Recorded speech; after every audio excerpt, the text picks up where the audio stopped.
안녕하세요. 김동섭입니다. 6월 21일 아침 시작하도록 하겠습니다. 오늘 새벽에는 미국 시장이 휴장이었죠. 노예 해방일로 휴장을 했습니다. 미니 선물은 움직였지만 미국 장이 실제로 열리지 않았기 때문에 오늘 국내장이 어느 정도 반영을 할지는 좀 봐야 되겠죠. 다만 어제 국내장이 한 2% 정도 빠졌죠. 월요일이라 좀 많이 빠졌습니다.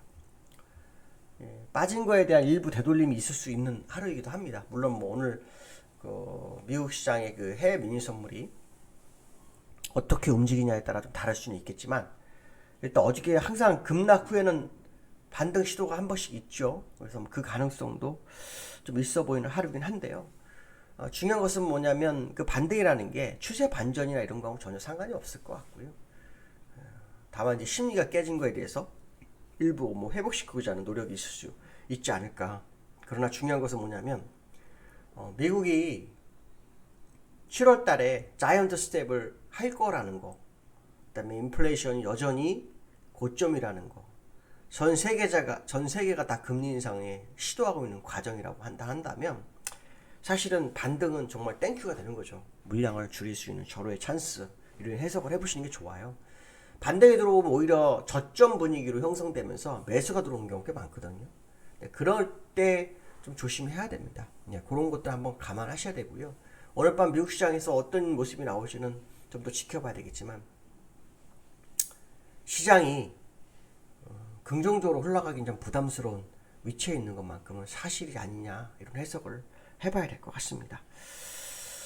기술적으로 잠깐 접근을 좀 해볼 필요성이 있겠죠. 일단 오늘 장은 열리지 않았어요. 근데 미니 선물 1% 정도 올랐네요. 근데 어저께 국내장이 끝날 때 미니 선물이 0.6% 정도, 7% 정도 됐던 걸로 기억합니다. 그러니까 어느 정도 반영이 된 상황이 됐다. 주가가 빠졌는데 무슨 반영이야? 이런 해석할 수 있겠죠. 근데 만약에 어저께 미니 선물 맞아서 빠졌다면 국내장이 2%로 끝나지 않았을 거라는 거죠. 그것도 한번 생각해 봐야 된다. 그래서 일부 반영했다라고 해석하시는 게 정답이다, 이렇게 보시면 될 것 같고요.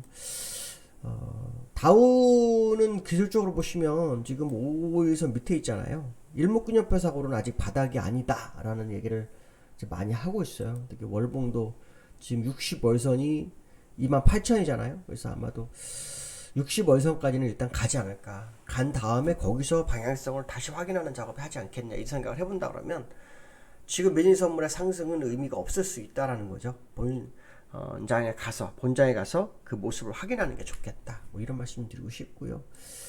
그 다음에 이제 나스닥이죠. 나스닥도 아직 65에서는 오지 않은 상황이죠. 오지 않은 상황이고, 자, 일봉상으로 보면 여전히 요 캔들 추세선, 요거를 지금 되게 중요하게 여기는 것 같아요. 저점, 저점 연결이죠. 근데 이게 사실 의미가 없어요. 보통 이게 깨지면 더 많이 빠지는 거죠. 근데 일목균형표 상으로는 바닥이라고 안 합니다. 아직. 일목균형표사는 조금 더 보자, 이런 분위기가 형성되고 있어서 한번 더 지켜볼 필요성이 있다. 그래서 저는 기술적으로 미국장이 상당히 어려운 장이 있다라는 것이 제가 생각하는 바보이기 때문에요. 한번 지켜볼 필요성이 있다라고 말씀드리고 싶고요. 그 다음에 이제 어저께 삼성전자가 화두였죠. 왜냐하면 삼성전자의 개인들이 약 500만 명 정도 있다고 하죠. 500만 명 정도 있는데 삼성전자 어저께 2% 빠지면서 5만원대에서 거래되고 있어요. 외국인 지분이 굉장히 중요한데 외국인 지분이 53%까지 갔었는데요. 지금 50% 정도 돼 있다가 어저께 50%가 깨졌어요. 그러니까 삼성전자의 외국인 지분이 50%가 깨진 경우는요, 2016년 정도 되는 것 같아요. 그 이후로는 이 오만전자가, 그러니까 곧 이후에 오만전자가 회복됐고 오만전자 깨진 거는 그때 정도였던 것 같아요. 그래서 벌써 6년 전에 오만전자였다, 이런 생각을 해봐야 되겠죠. 이제 그때는 오만전자라기보다는 이제 그 가치가 그런 거죠. 왜냐하면 지금 액면 불화를 했기 때문에 액면 병합을 하게 되면 지금 얼마냐면 250에다가 280만 원 되는 거거든요. 그러니까 300만 원일 때가 언제였냐? 2016년이었다. 그 얘기죠. 일단 삼성전자가 내려오니까 증권가에서 이 목표가를 약간 수정을 해갖고 낮추고 있는 그 모습도 있다고 합니다. 그러니까 삼성전자가 그만큼 시장에서 화두가 되고 있고 부담이 되고 있는 상황이죠. 그럼 삼성전자가 나쁜 기업이냐? 그렇지 않죠. 삼성전자는 세계적인 기업이고 우리나라에서도 삼성전자가 없으면 나라가 뭐 어떻게 될지 모를 정도로 삼성전자 비중이 굉장히 크다라고 보시면 될 것 같습니다. 삼성전자도 1, 2, 3, 4까지 이렇게 갔죠. 여기서 지지력을 주다가 무너졌거든요. 아까 나스닥 차트와 거의 비슷한 것 같습니다. 나스닥도 그 지지력을 믿으면 안 될 거라고 하는 이유가 바로 이런 부분이죠. 삼성전자가 지금 현재 싸움을 하는 과정이고요. 삼성전자는 지금 60월선까지 거의 다 왔죠. 60월선이 57,600원입니다. 57,600원. 그러니까 지금부터 1,100원 밑에 2% 정도 더 내려가야 이평선 상으로는 의미스러운 자리가 있죠. 근데 그것도 사실 믿으면 안 됩니다. 일목균형표에서는 좀 위험하다라는 표현을 하고 있거든요. 그래서 일목균형표 상으로는 좀 위험하기 때문에 사실 거기 간다고 해서 지지력이 생긴다는 보장은 못 합니다. 그러나 시장 투자 심리가 개선되거나 뭔가 변화가 돌 때는 이평선의 중요한 선까지 가야 된다는 거죠. 그 전에서 움직이는 거는 별로 의미가 없어 보인다 이렇게 보시면 될 거야. 문제는 뭐냐면 수급이죠.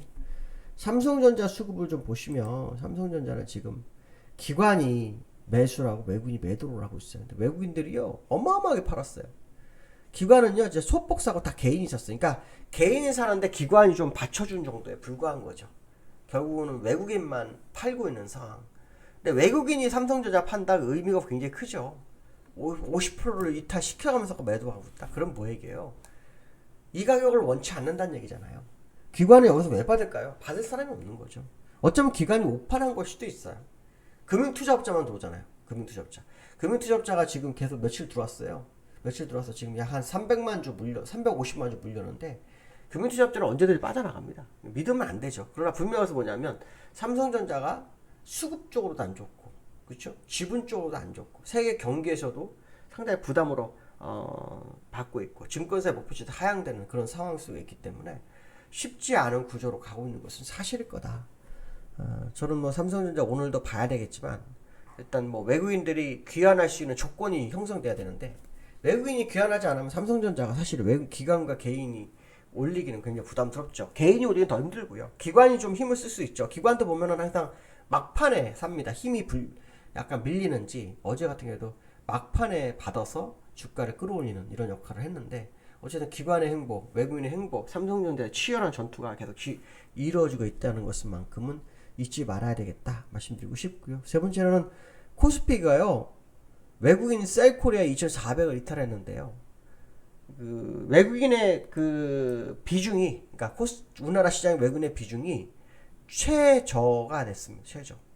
그러니까 그 13년 만에 최저라고 합니다. 13년 만에 최저라고 합니다. 그러니까 지금 우리나라 시장이 상당히 이제 부담으로 다가오고 있는 거죠. 월봉상으로는 60월선이 깨졌죠. 우리나라 60월선이 깨졌어요. 우리나라가 왜 미국보다 빨리 갈까요? 라는 생각 하셔야 됩니다. 미국보다 빨리 갈 수밖에 없는 거예요. 미국보다. 왜냐하면 우리나라가 지금 현재 아시겠지만 외국인이 나가는 이유가 뭘 것 같아요. 환율은 지금 1290원에 정부가 묶은 것 같아요. 제가 볼 때는. 왜냐하면 외국인 입장에서 나가는데 안 올라갈 이유는 없잖아요. 그러니까 이건 이제 뭐 근거는 없지만 가능성을 열어두고 얘기한 거예요. 그러니까 참고하시고 얼마 전에는 정부 개입이 있었다. 뭐 립 서비스가 있었다. 뭐 이런 게 있었긴 했었는데 지금 현재 1290원 전에 계속 묶고 있거든요. 근데 외국인이 계속 나가요. 외국인이 왜 나갈까요? 그게 뭐냐면 미국과 우리나라 금리가 차가 거의 없어요. 같은 금리라면 미국에 투자하지 우리나라 투자할 이유가 전혀 없거든요. 근데 미국이 금리가 계속 올라가면요. 우리나라 투자 자금이 미국으로 가겠어요? 안 가겠어요? 갈 수밖에 없는 거예요. 계속 거기에서 투자할 수밖에 없는 거예요. 뭐 어떤 뉴스 보니까 금리 차가 생기면 우리나라 오히려 돈이 들어왔다는 얘기를 하는데 그거는 경우가 달라요. 지금은 인플레이션을 잡고 돈이 회수되는 과정이기 때문에 그러한 차이에서는 좀 다르거든요. 그래서 지금 아주 주의해야 된다. 주의해야 한다라고 해석을 해야 될 것 같습니다. 그래서 외국인이 계속 나가는 과정이기 때문에 삼성전자도 매도가 계속 나올 수밖에 없지 않겠느냐. 우리나라 시총 1위이기도 하고 삼성전자 비중이 제일 많기도 하고요. 외국인이. 그래서 그런 부분들이 삼성전자를 압박할 수가 없는 과정인데 이거를 기관이 언제까지 받을 수 있을지 봐야 될 것 같습니다. 오늘 아침에 제가 잠깐 말씀드렸지만 2% 정도 빠지면 반등 시도를 해요. 보통 경우는 바로 빠지자 반등 시도를 해요. 근데 이게 쉽지만 않을 거라는 것을 생각해야 될 것 같다. 이렇게 보시면 될 것 같습니다. 근데 좀 아까 뉴스 보니까요, 뭐 여기 보니까 이런 뉴스가 있네요. 그 비트코인에서 도시급 폭락에 머스크가요 소송당했다네요. 333조. 우와. 사용자가 33조 규모의 손해배상에 당한 건데 앞으로 도지권 지지할 것이다. 뭐 이렇게 하는데요. 이 비트코인들, 그러니까 가상화폐가 점점 위험한 코너에 몰리는 듯한 느낌이 자꾸 들지 않나요? 자꾸 뭔가 쓸려가는 느낌인데, 이 가상화폐가 그렇게 되면 시장도 굉장히 위험해진다는 이것만큼 잊지 마셔야 됩니다. 그러니까 그 가상화폐는 기술주의 영향을 굉장히 많죠. 그 나스닥도 그 영향을 받을 수 있다. 얼마 전에 비트코인 2,300만 원대까지 갔었는데 올라왔죠. 근데 그걸 지지력으로 봐서는 안 될 거다. 이렇게 말씀드리고 싶습니다. 오늘 여기까지 하겠습니다. 감사합니다.